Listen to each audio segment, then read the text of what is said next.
How to time travel with Google Maps. Hey everybody, in this tutorial we're going to see how you can easily time travel with the Google Maps timeline.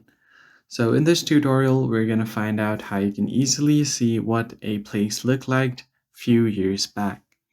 In order to do that, you're going to have to turn on the street view first. So turning on street view is quite easy. You could just go ahead and tap on the layer icon at the top right corner of your screen. So I'll just go ahead and tap right here.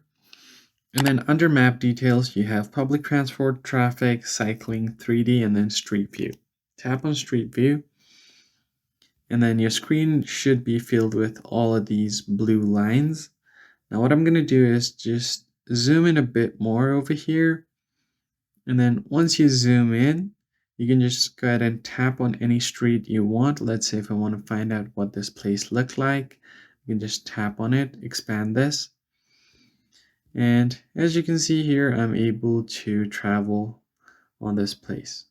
So let's say if I want to just head out a bit on this part, I'll just tap on this, go out, tap on this again. Now I'm out on the streets. So this was what this place looked like 8 years ago. So if I just swipe up here, it was 8 years ago. So if I go all the way to the back, it was 8 years ago. Now you can just time travel and you can just go ahead and tap on this 1 year ago. You can see what it looked like. Now you can just find all of these places over here, what it looked like. And in some places, you could just go ahead and time travel with the exact place on Street View itself.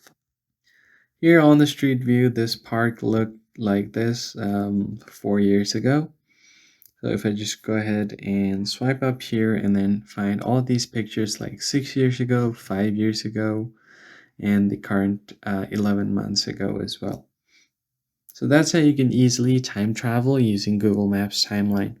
If you found the tutorial helpful, hit the like button down below, subscribe to the channel, and I'll see you guys in the next video. Thanks for watching.